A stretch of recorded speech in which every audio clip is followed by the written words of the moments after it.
Of shooting and killing a Somerset County Sheriff's deputy tries to get his client's confession thrown out. And have you heard of the Momo challenge? It's freaking kids and parents out across the country. But is it real or is it just another internet hoax? We verify.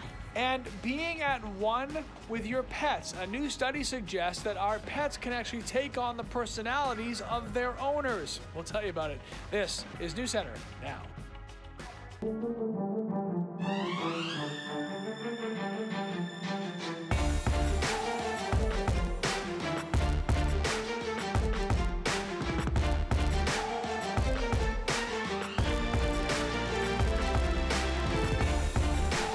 For the first time since his arrest, John Williams and the officers who arrested him come face to face in the courtroom. Good evening, everybody. I'm Lee Goldberg. And I'm Amanda Hill in for Lindsay Mills.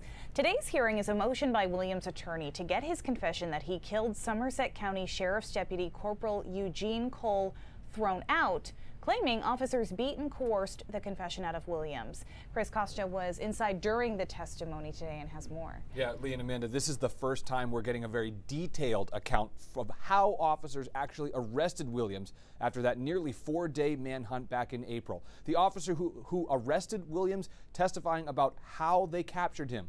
Lieutenant Glenn Lang, a retired state police officer, is the man who first took Williams into custody after finding him outside a cabin in Norridge Walk on April 28. Lang says he struck Williams twice or possibly 3 times in the head because he says Williams was resisting giving him his right hand to put in handcuffs. A Maine game warden also testified, saying he was at one point standing on Williams' right hand.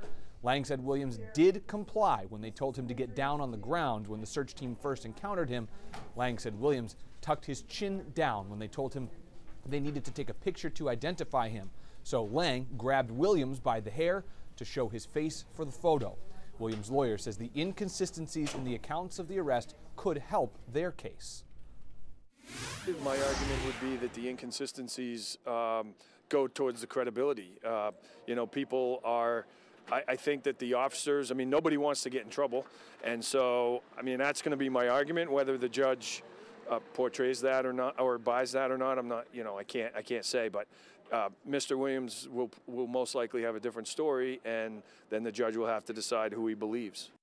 Testimony continues tomorrow with one of the Maine State Police troopers who put Corporal Cole's handcuffs on Williams. And there's a question about what, if anything, he said to Williams in that moment.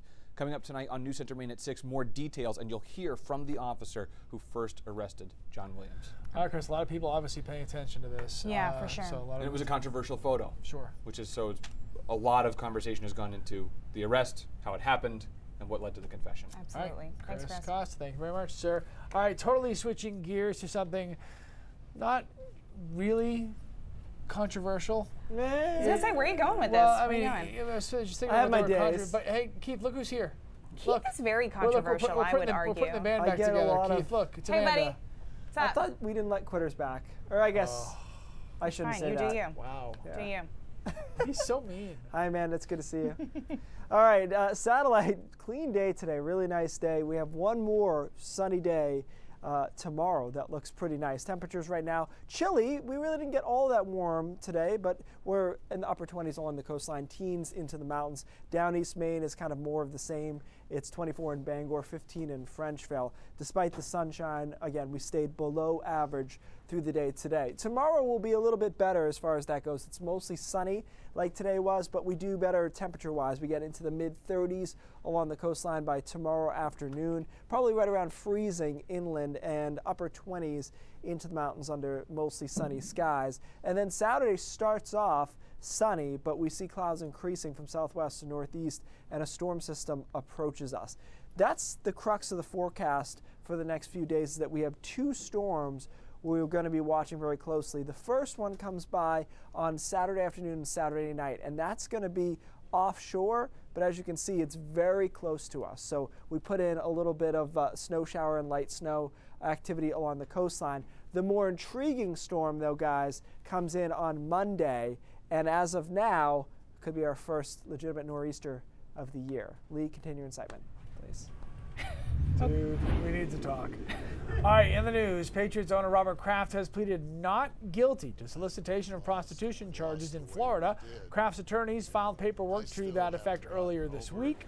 The attorneys also requested a judge trial, not a jury trial. Police in Jupiter named Kraft Friday as part of a sting operation, saying that video evidence shows Kraft engaging in sex acts with a woman at a day spa 2 times during the month of January, including on the morning of the AFC Championship game. President Trump's former personal attorney and fixer, Michael Cohen, returned to Capitol Hill today, his 3rd day of testimony, this time behind closed doors. The House Intelligence Committee's questioning is expected to focus on ties between Russia and Trump associates and possible business dealings during the 2016 election. The nuclear summit between President Donald Trump and North Korean leader Kim Jong-un has collapsed amid a standoff over U.S. sanctions. Trump says the breakdown occurred over North Korea's insistence that all punishing sanctions the U.S. had imposed on North Korea be lifted without Pyongyang committing to eliminate its entire nuclear arsenal. The summit in Vietnam was abruptly cut short.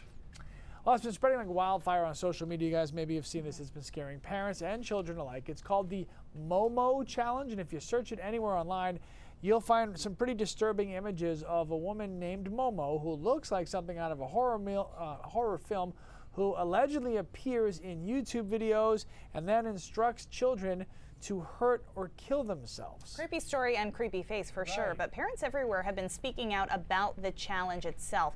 Cameron O'Brien did some research on it to find out whether it's real or just an online hoax. Cam? Yeah, guys, it is actually quite scary, and our viewer, Joe Dunbar, asked us to investigate the challenge yesterday. Joe writes, "You should do a story on the Momo challenge affecting kids via the internet. Definitely something parents need to talk to their kids about if they haven't already."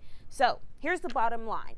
Overwhelmingly, the evidence points to the Momo challenge just being another internet hoax, kind of like the Tide Pod challenge and the Cinnamon challenge of years past. But when these unconfirmed stories about scary challenges go viral, they create panic. Our Verified team is here to set the record straight. Fair warning, the image at the center of this is frightening. If you don't want to see it, we've written a whole article up online with the same facts. Okay, let's verify. There is no denying the picture is frightening, and the claims with it even more so. All over social media, posts that this face is popping up in YouTube videos with messages aimed at children. It's called Momo. When it pops up, the claim says it teaches kids how to harm themselves and that if they tell anyone, like a parent, they'll be hurt. Here are the facts. First, this is not a real person or a Photoshop, it's a piece of art. Here it is in 2016, posted by a Japanese artist. It's a sculpture. Second, this is not a new trend. This was actually a big topic last year too. The claim then that if you added Momo on WhatsApp, a popular texting platform, you would get messages, some of them calling for harm or suicide. The new part is the claim it's in children's YouTube videos. The problem though, none of these videos have actually surfaced. There's no proof it's actually happening. And YouTube themselves told us there have been no videos like this found on YouTube Kids. If you search for Momo, you do see videos, but YouTube says they're either news, educational, or documentary stories on the topic. They remove all others. Let's break this down further. The image going around is a sculpture. This is not the first time it's been a viral claim. Now, there have been reports and articles of suicide from the Momo challenge, but none of them have been definitively linked. While YouTube has a kids section, they also have more than 300 hours of video uploaded every minute, meaning scary videos make it through, and while they scan for them, it's worth checking your kids' YouTube history yourselves.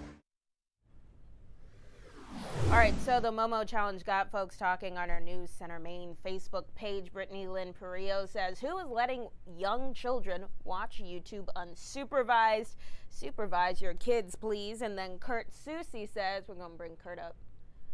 Well, okay, so Kurt says, there we go. Kurt says, "It doesn't matter if someone thinks it's fake or not. It's still an important reminder to keep an eye on what kids are engaging in online. If Momo is not real, you can bet there is some other crazy challenge that is equal to it somewhere." And then Julie says, "Of course it's exaggerated, and now the pictures are all over social media and news outlets. Thanks for playing right into the plans of the evil that started this." Now, many parents think that spreading awareness of the latest or dangerous craze keeps their kids safe, but it just might do the opposite. It also gives false reassurance that you can protect your kids from the internet. But in the digital age, that's just a hard thing to do. So the best thing to do is try and keep open communication with your kid about what's going on the internet, so that the next time a scary challenge goes viral, because it will, you won't have to sound the alarm straight away, because that might do more harm than good. Really interesting. Thanks, Cam. All right, coming up next on Now, a highly decorated veteran is getting some help with his home. Jackie Mundry will have that story for us live. Plus, you know how pets sometimes look like the people they live with? Well, it turns out they can actually have the same personality traits as well. We'll tell you all about it.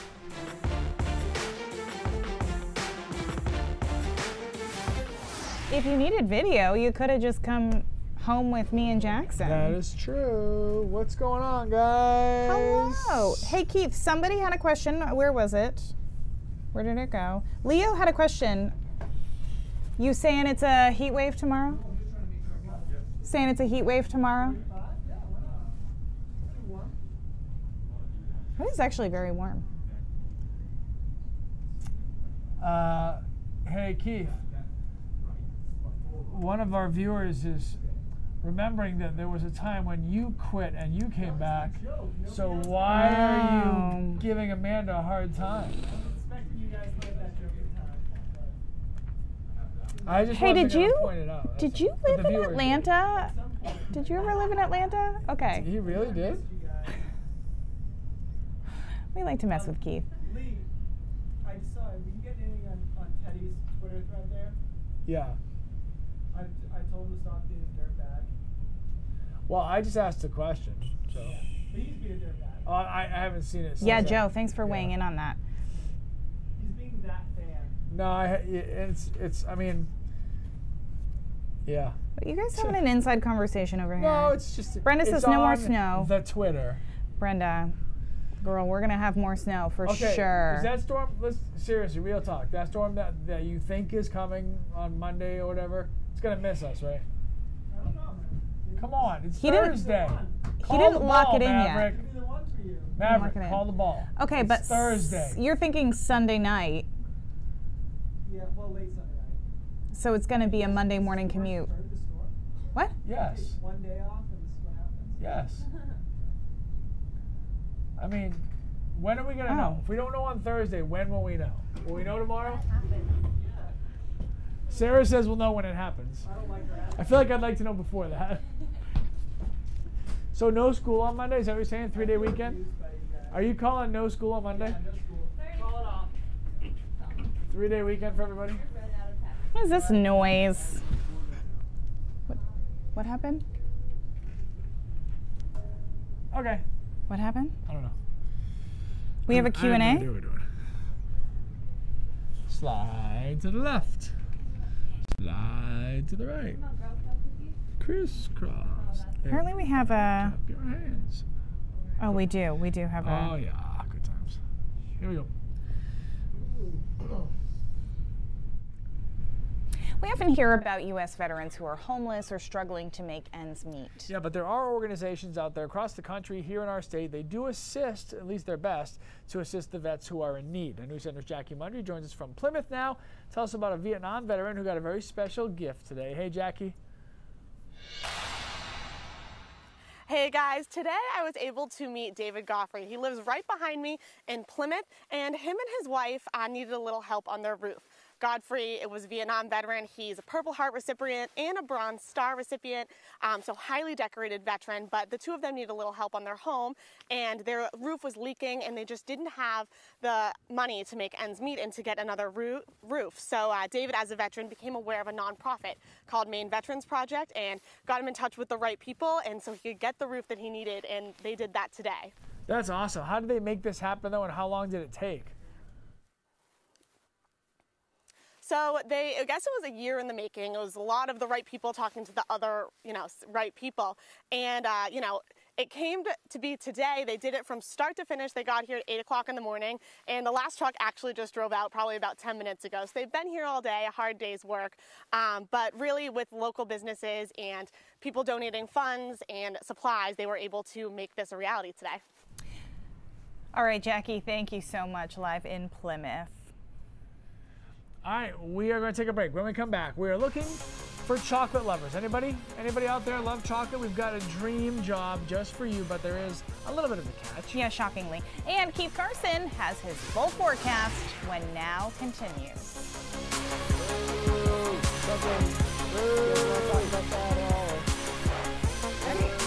He said don't ask a question, right? Okay. He said wrap it up. It's hard to... Yeah. Like right before she stopped. Yeah. So, yeah. No, you drilled it. Whoops. Messed up my AFP. Oh. I miss this desk. It's so pretty. All right, Jennifer, we've got a job for you. Ooh, is Jennifer a chocolate this lover? Is our ad-lib intro. Oh, this is the And dogs? then tag. Doggies. So we're gonna see some puppies, kids. Do you think that Jackson and I look alike? Yes. You do? Yes. Good, because he's adorable. Obviously. Obviously. Do you guys have a dog that looks like you? Anybody? I think this is going to sound offensive, but I actually think Keith. We're talking about dogs and their owners. I actually think Reese's looks a lot like Paula, just in the sense of the fur, because he's got the same hair color. No, I said this is gonna sound offensive, but. You knew he was gonna say that. But. Hold on, Paula has fur? They have, yeah, they both have similar fur. Yeah.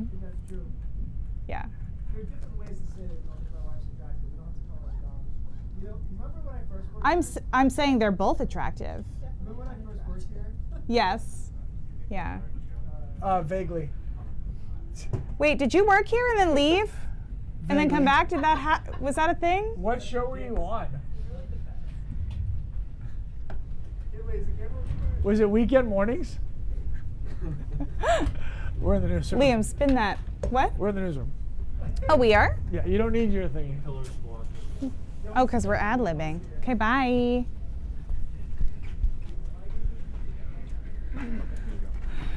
So much bouncing around. I know. It's a lot. It's a lot. What are we going to talk about? Are we going to talk about dogs? Yeah. I'll ask you something. Doggos? Yeah.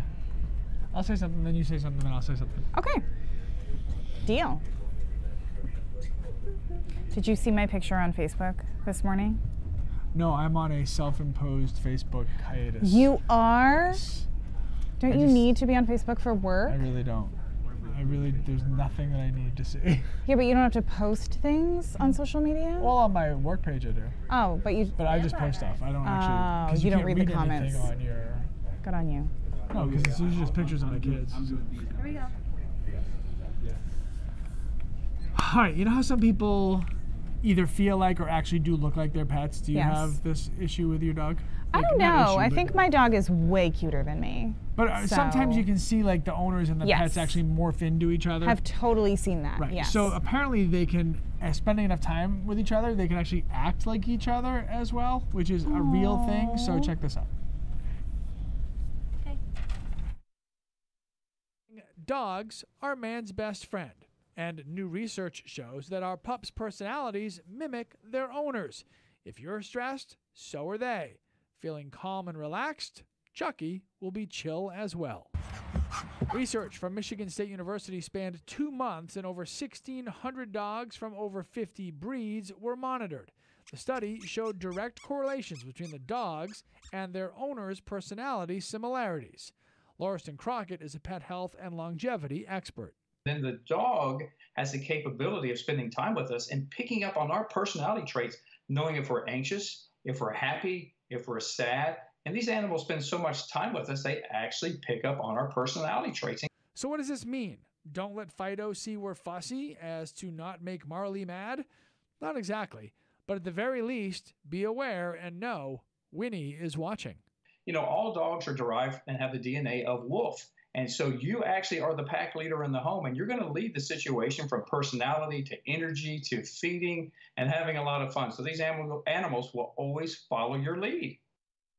Okay, so I think there's some absolute truth to this because, like, when there's a baby in my house, which is very rare, I Yeah, know. But the never dogs happens. like know when it's nap time. I have 4 dogs. Don't judge me.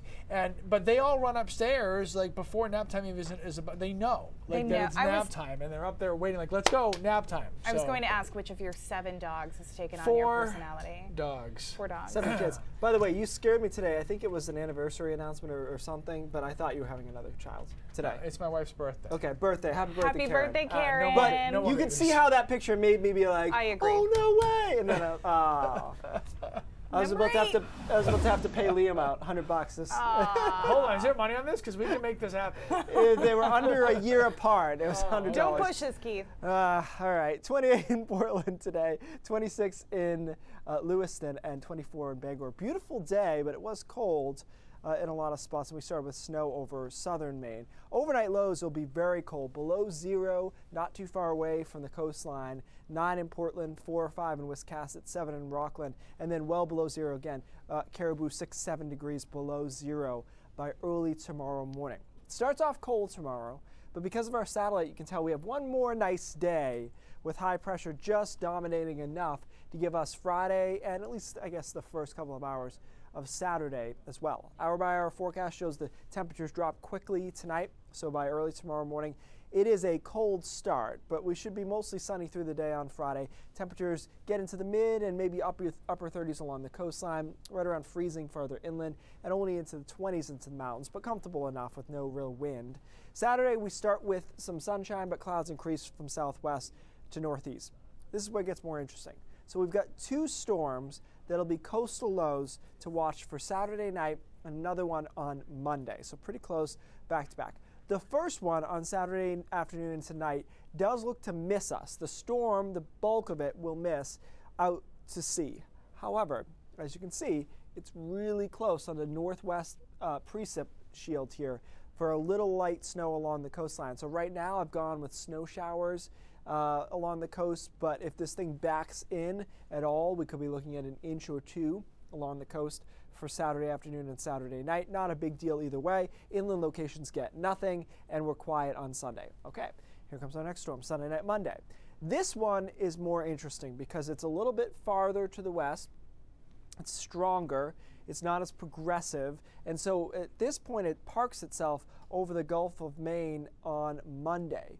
This scenario would be a big snowstorm for us. However, we're still 4 days away, and as has been the case this year, we've tended to shift to the west. So I want to see one more day of these computer model runs doing the same thing before we call Monday a legitimate storm, but it's got a chance. After that, into the freezer, because that's what we do in March. Seems like the last couple of beginnings of March have been very, very cold. That will hold this time as well. So there you go, pretty wintry with a little light stuff. The weekend overall isn't bad because most of Saturday is fine and Sunday's quiet. And then we put the nor'easter question mark on Monday. It would be the first true nor'easter of the season. Even though almost all reporting stations in Maine are above average for snow this year, we haven't had one like this, so we'll see. That is fascinating. We haven't been hit by I know, it right? yet. It's been lots of But- little like yucks, like nothing. Well, nickel and diming, and some of the Sure. storms that have been big over Caribou have been rain here. So we'll see if we can get our first one on Monday, and it would be in March. All I right. think, I'm really looking forward to it. Yeah, I can tell. Great, thanks. Let's fix this. Let's make this better. Attention chocolate lovers, because your dream job might just have opened up. Chocolate tasters are wanted at the company that makes Cadbury and Oreo. Taste testers will be paid $14 an hour to carefully examine and eat new products before they hit the market. The company says chocolate testers do not have to have previous experience, and they will provide full training to develop their taste buds. Of course, Lee, here's the catch. Sure. Position was listed as only part-time, and employees would need to relocate to the UK. Okay. I'm in on both of those. That works for me, yeah. Girl Scout cookies, speaking of food, great for eating. It turns out they're also great for something else as well, because close to 30,000 boxes of Girl Scout cookies were delivered to a garage in Oswego County, New York this morning. So the county health department decided to use them in kind of a unique way. They're using the cases and pallets to simulate the delivery of medical supplies in the event of a large-scale medical emergency. And workers from several county agencies got a chance to practice receiving, processing, and distributing a shipment of, quote, medical supplies. So there you go. All right. Eating cookies was good. Yeah, exactly. More local news headed your way at 5:30. Pat Callahan's here with a look at what's coming up at 5:30. Hey, Pat. Hey, Lee and Amanda. The man charged with murdering Corporal Eugene Cole goes back to court to try to get his confession tossed out. News Center's Chris Costa will have more on the testimony from some of the officers who were there when Williams was arrested. Governor Janet Mills is talking about ways for Maine to combat climate change, but she is not sold yet on a bill that's before lawmakers which would impose a new carbon tax. Don Carrigan will show us what's at stake. And facing a serious illness with your insurance about to run out, that's what's happening to a young woman in Kittery. But as Vivian Lee will show us, the community is stepping up to help out. It's all coming up in just a couple of minutes on News Center at 5:30. All right, Pat, thank you very much. We're back with more now and Keith's Brain Drops when we come back.